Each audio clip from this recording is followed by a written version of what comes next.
যারা বান মারার একটা ভালো ভিডিও খুঁজতেছেন তাদের জন্য আমি মনে করি এই ভিডিওটা। আজকে আমি এই ভিডিওর মাধ্যমে দেখাবো কিভাবে শত্রুকে দেশ থেকে বিদেশ থেকে দূর থেকেই শুধুমাত্র নাম দ্বারা এবং তার বাবার নাম দ্বারা এবং তার একটা ছবি দ্বারা কিভাবে 24 ঘন্টার মধ্যে শত্রুকে শেষ করা যায়, এই একটা উপায় নিয়ে আমি আজকে এই ভিডিওতে আলোচনা করব। তো অনেক ভাইয়েরা এবং অনেক বোনেরা বিপদগ্রস্ত হয়ে বাধাগ্রস্ত হয়ে কিন্তু একটা মানুষকে বান মারতে চায়।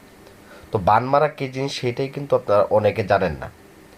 তো ওই সকল ভাইদের এবং বোনদেরকে বলবো যে বান মারার যে ভিডিওগুলো আছে ইউটিউবে অনেক ধরনের ভিডিও আপনারা এর মধ্যে আপনারা দেখে থাকবেন। আমার ভিডিওটাও দেখতেছেন, ভিডিওটা প্রথম থেকে শেষ পর্যন্ত দেখবেন। আশা করি আপনার যে শত্রু নিধনের যে সমস্যাটা, শত্রুকে পঙ্গু বান্ধেন, মৃত্যু বান্ধেন, লিঙ্গ বান্ধেন, যে বাণী দেন না কেন বা প্যারালাইসিস বান্ধেন, যে বাণী দিতে চান না কেন এই ভিডিওটা পূর্ণাঙ্গ দেখবেন। আশা করি শত্রুকে নিধন করার জন্য বা শত্রুকে কষ্ট দেওয়ার জন্য যে জিনিসটা খুঁজতেছেন এই ভিডিওর মধ্যে আপনি খুঁজে পাবেন।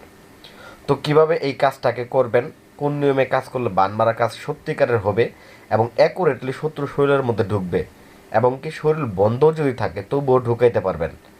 তো অনেক তান্ত্রিক আছে দেখা গেছে যে অনেক কাজগুলাকে বাধা দিয়ে দেয়, অথবা দেখা গেছে যে কাজের মধ্যে বিভিন্ন শরীর বন্ধের কারণে বা সেতারা সমস্যার কারণে কাজটা আটকা পড়ে।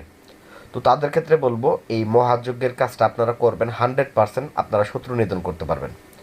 তো আমাদেরকে অনেকে ফোন দেন, ভাই শত্রু যারা অতিষ্ঠ হয়ে গেছে শত্রুকে প্যারালাইসিস করে রাখবো বা বিছানায় ফেলে রাখবো, কিন্তু এর আগে টাকা দিয়ে ধরা খাইছি, কাজ বাজ করে দেয়নি। তো ভাই আপনাকে বলবো এবার কবিরাজের কাছে না যে আমি বলবো না যে আপনি আমার কাছে যোগাযোগ করেন, আমি স্ক্রিনে নাম্বার দিচ্ছি এই জন্যই যাতে করে ভিডিওটা বুঝতে অসুবিধা হলে ফোন করে জানতে পারেন। তো যাই হোক ভিউয়ার্স, এইখানে আমি আপনাদেরকে একটা কথাই বলবো, নিয়ম জানেন নিজের কাজ নিজে করেন, সোজা কথা যেটা। তো যাই হোক আমি নিয়মে চলে যাচ্ছি। তো এই বানের কাজটা করার জন্য প্রথমত আপনাকে শত্রুর নাম, শত্রুর পিতার নাম আর এবং একটা ছবি কম্পিউটার দোকান থেকে বের করে আনবেন। আনার পরে ছবির পিছনে শত্রুর নাম, শত্রুর পিতার নামটা লিখে নেবেন। লিখে নেওয়ার পরে এই নকশাটাকে নেবেন, যে কোনো শনিবার অথবা মঙ্গলবার দিন আসন করে বসবেন। এই নকশাটাকে অঙ্কন করবেন কোথায়? রেশম কাপড়ের উপরে অথবা সাদা, যে কোনো সাদা কাপড়ের উপরে, পাতলা সাদা কাপড়ের উপরে এই নকশাটাকে অঙ্কন করবেন। অঙ্কন করে দেখেন এক পাশে লেখা আছে শত্রুর নাম আর এক পাশে লেখা আছে শত্রুর পিতার নাম। তো নকশাটা যদিও বুঝতে অসুবিধা হয়, ভিডিওটা আপনারা যদি সম্পূর্ণ দেখেন শেষের দিকে ভিডিওর নকশাটা আমি বড় করে আপনাদেরকে আমি দেখাই দিব। আর ভিডিও যদি আপনারা টেনে টেনে দেখেন ওই নকশাটা পাবেন না, কেটে যাবে।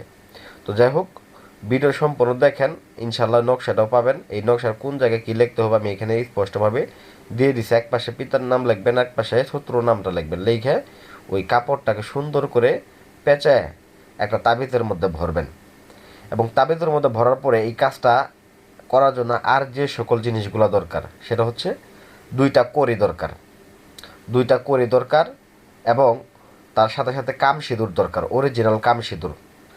তবে এখানে বলতে পারেন ভাই আপনি যে বললেন তাবিজটা লিখবো আর কাপড়ের মধ্যে লিখবো আর এটাকে লাল সুতো দ্বারা পেঁচায় নিব এবং তাবিজের মধ্যে ভরে নিব, কিন্তু তাবিজটা লিখবো কি দিয়ে? তো যারা আমার ওইটুক ভিডিও দেখে চলে গেছেন তারা তো আর বুঝতে পারবে না তাবিজটা আসলে লেখে কী দিয়ে। তাবিজটা লেখার ক্ষেত্রে এখানে ব্যবহার করতে হবে মাসিকের রক্ত অথবা পাঠার রক্ত। পাঠার রক্ত অথবা মাসিকের রক্তের সাথে কাম সিঁদুর মিশ্রিত করতে হবে, যে কাম সিঁদুরের কথাটা আপনাকে বললাম। এই কাম সিঁদুর মিশ্রিত করে এই নকশাটাকে অঙ্কন করে গোলাপ জলের সাথে মিশ্রিত করে নকশাটা অঙ্কন করতে হবে। অবশ্য অরিজিনাল কাম সিঁদুরই লাগবে, কারণ এই অরিজিনাল কাম সিঁদুর অনেক তান্ত্রিকের কাছে নেই, যার ফলে আপনি কোটি টাকা, হাজার টাকা, লাখ টাকা খরচ করতেছেন, কাজ হইতেছে না। আমি আপনাকে গ্যারান্টি দিয়ে বলতে পারি এই কাজ আপনি 24 ঘন্টার মধ্যে ফলাফল পাবেন।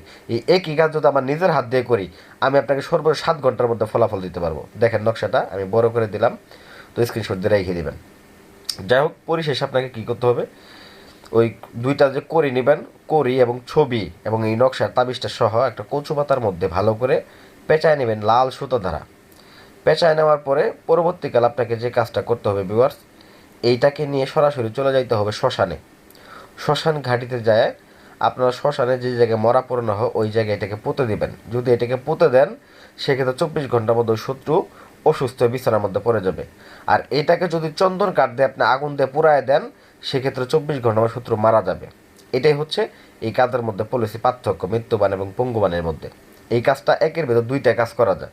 তো আশা করি আমার ভিডিওটা ভালো লাগবে, ভিডিও ভালো লাগবে ভিডিওতে লাইক করবেন, চ্যানেলটা সাবস্ক্রাইব করতে ভুলে যাবেন না। ধন্যবাদ সবাইকে, ভালো থাকবেন, সুস্থ থাকবেন।